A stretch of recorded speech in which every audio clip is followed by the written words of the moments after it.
Segundo paso. Llegamos al convencimiento de que solo un poder superior a nosotros mismos podría devolvernos el sano juicio. Muchos de los recién llegados, al leer el segundo paso, se enfrentan con un dilema a veces muy serio. Con frecuencia les oímos lamentarse en esta forma.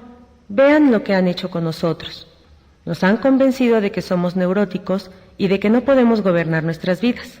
Después de reducirnos a un estado de impotencia absoluta, nos dicen ahora que solamente un poder superior puede devolvernos el equilibrio emocional. Algunos de nosotros no quieren creer en Dios, otros no pueden, y aún los que creen en Él no tienen fe en que se les haga este milagro. Sí, ustedes nos han sacado del atolladero. Muy bien, pero ahora, ¿de aquí a dónde vamos? Veamos primero el caso del que dice no creer en Dios, el beligerante. Se encuentra en un estado de ánimo que puede describirse como salvaje. Toda su filosofía de la vida de la que está satisfecho está amenazada. Piensa que bastante dura es la admisión de que no puede gobernar sus emociones, pero ahora todavía dolido de tal admisión, se enfrenta con el hombre, surgido majestuosamente de una simple célula del cieno primordial. Él es la punta de flecha de la evolución, y por consiguiente, el único Dios del universo, el único Dios de su universo. ¿Tendrá que renunciar a todo esto para salvarse? Lo más probable es que su padrino se ría de su situación, y al recién llegado le parecerá el colmo. Este es el principio del fin, y así es, el principio del fin de su vieja vida y el principio de una vida nueva.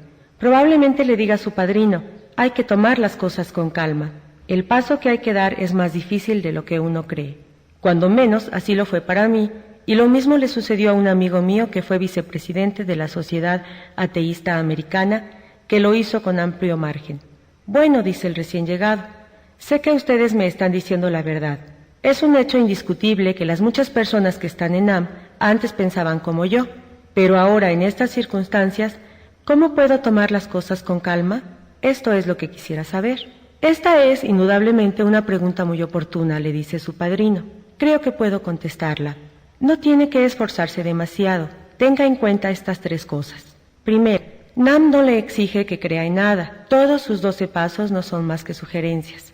Segunda, para obtener y conservar la serenidad, no hay necesidad de tragarse los 12 pasos de un golpe. Recuerdo que yo los fui asimilando gradualmente. Tercera, todo lo que realmente se necesita es mantener la mente abierta. Absténgase de discusiones inútiles y no se siga preocupando si la gallina fue primero que el huevo. Le repito, todo lo que necesita hacer es mantener su mente abierta. El padrino prosigue. Poniendo mi propio caso como ejemplo, debido al tipo de educación que tuve, no aceptaba nada sin comprobación científica. Naturalmente respetaba, veneraba y hasta adoraba a la ciencia. Todavía sigo respetándola, pero ya no adorándola. Se me inculcó el principio básico de todo progreso científico, investigar y comprobar, una y otra vez, siempre con la mente abierta. Cuando vine aquí por primera vez, mi reacción fue como la de usted. Pensé, este asunto de NAM no tiene nada de científico. No puedo tragarme esto. Sencillamente no lo tomaré en cuenta. Por ese entonces me despabilé. Tuve que admitir que NAM había logrado resultados prodigiosos. Noté que mi actitud para con estos no había sido nada científica. No era NAM la que era intolerante, sino yo. Desde el momento que dejé de discutir, pude empezar a ver y sentir.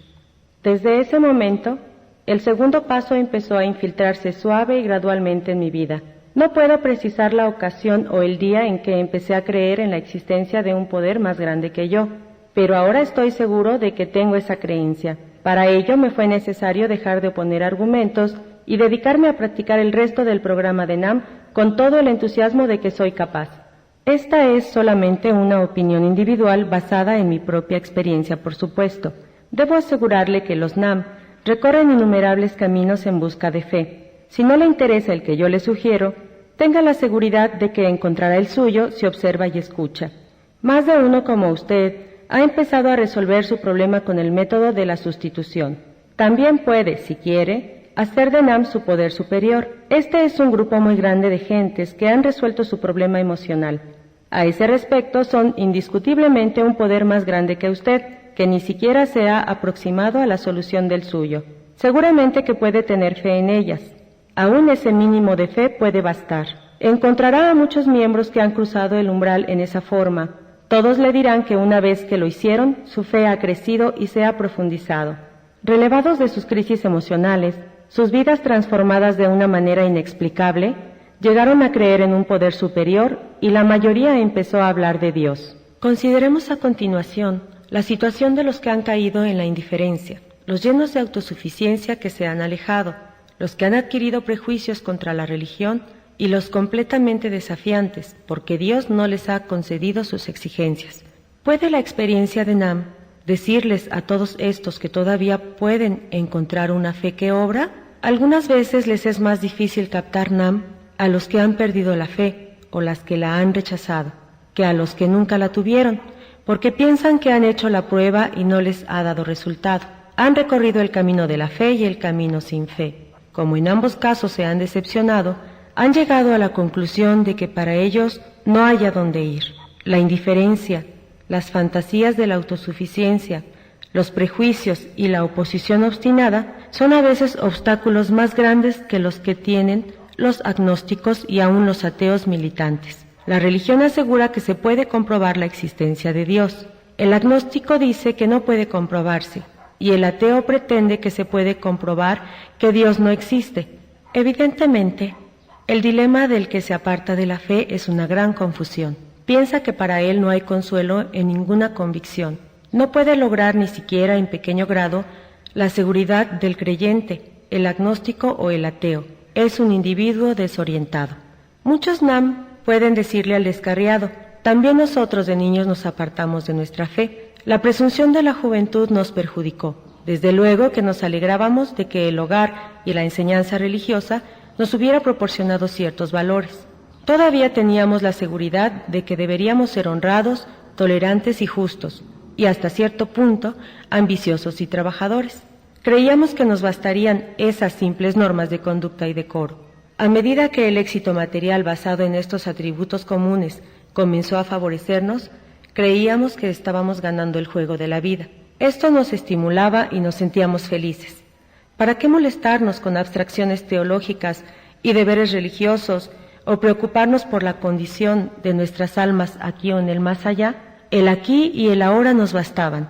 El deseo de triunfar nos guiaría, pero los desequilibrios emocionales nos ganaron la partida.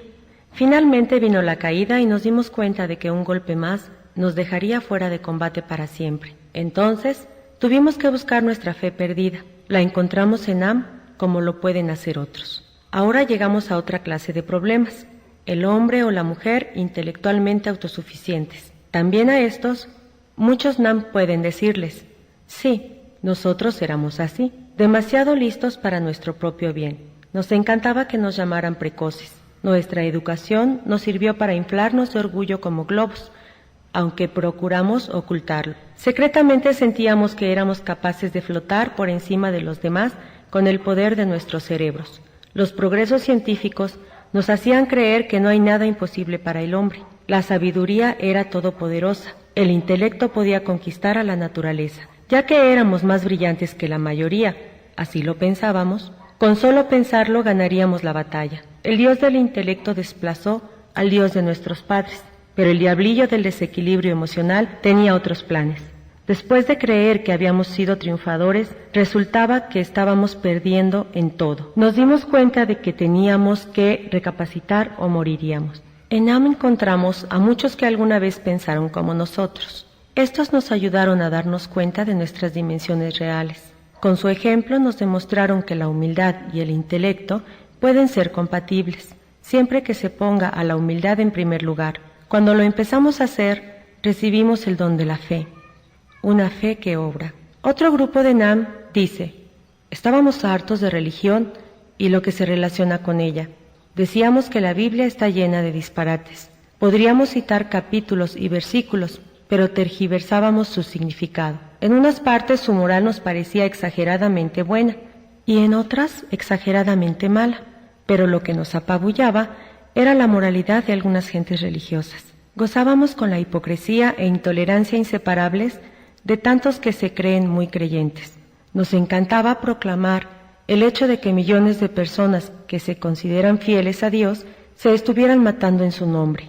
Esto significaba que habíamos sustituido una manera de pensar positiva por una negativa. Después de ingresar a NAM, reconocimos que esta manera de pensar la estaba propiciando nuestro egocentrismo. Nos sentíamos superiores al observar los pecados de las personas religiosas. No podíamos ver nuestros propios defectos. Habíamos juzgado con desdén a aquellos que estaban muy pagados de su rectitud, sin darnos cuenta de que lo que censurábamos en otros era el defecto que más nos agobiaba. Nosotros mismos nos creamos una situación falsa de la que solamente empezamos a darnos cuenta desde que ingresamos a NAM. Los psiquiatras han advertido a menudo que el desafío es una actitud preponderantemente característica de más de un neurótico. De tal manera, no es extraño que muchos de nosotros hubiésemos desafiado a Dios mismo, algunas veces porque no nos concedió los bienes materiales que le especificamos, tal como lo hace el niño que envía a Santa Claus una lista de pedidos imposibles de satisfacer. Las más de las veces, cuando no salimos bien de un trance difícil, pensamos que Dios nos había abandonado. La muchacha con la que queríamos casarnos tenía otras ideas. Le pedimos a Dios que la hiciera cambiar de manera de pensar, pero ella no cambió. Pedimos hijos sanos y los tuvimos enfermos, o no nos los concedió. Pedimos éxito en los negocios y no lo tuvimos. Seres queridos de los que dependíamos nos fueron arrebatados por actos de Dios. Entonces nos volvimos neuróticos y luego le pedimos a Dios que nos hiciera cambiar, pero no nos hizo cambiar. Esta fue la más cruel injusticia. Maldijimos la fe. Cuando encontramos NAM, se esclareció lo engañoso de nuestra actitud desafiante. Nunca le habíamos pedido a Dios que hiciera su voluntad. Por lo contrario, siempre le dijimos lo que debería hacer. Nos dimos cuenta de que no se debe creer en Dios y desafiarlo a la vez. La fe es confianza y no desafío. En NAM hemos visto los resultados de esta creencia, hombres y mujeres salvados de la catástrofe final de la neurosis. Los hemos visto enfrentarse con serenidad a situaciones difíciles, sin eludirlas y sin recriminaciones. Esto no es simplemente fe, sino fe que obra en cualquier circunstancia. Pronto llegamos a la conclusión de que estábamos dispuestos a pagar lo que fuera por conseguir la humildad. Ahora veamos al individuo lleno de fe, pero vive desequilibrado emocionalmente. Cree que es devoto. Observa escrupulosamente las fórmulas religiosas. Está seguro de que cree en Dios, pero sospecha que Dios no cree en él. Hace promesas y más promesas. Después de cada promesa, no solo vuelve a sentirse mal, sino que su situación empeora progresivamente. Valientemente trata de luchar contra sus emociones con la ayuda de Dios, pero esa ayuda no llega. ¿Qué es lo que pasa entonces? Para los eclesiásticos, doctores y para las familias, el neurótico con buenas intenciones es un enigma desconsolador. Para NAM no lo es. Muchos de nosotros hemos estado en las mismas circunstancias y hemos encontrado la solución al enigma. La solución depende de la calidad más que de la cantidad de la fe. Esto no lo veíamos. Creíamos ser humildes cuando en realidad no lo éramos. Creíamos que tomábamos con seriedad la práctica de nuestra religión cuando en realidad solo éramos superficiales. O pasando al otro extremo, nos estábamos revolcando en un sentimentalismo al que confundíamos con el sentimiento religioso verdadero. En ambos casos, pedíamos algo a cambio de nada. El hecho es que no habíamos allanado el camino para que la gracia de Dios llegase a nosotros y nos librase de nuestra enfermedad.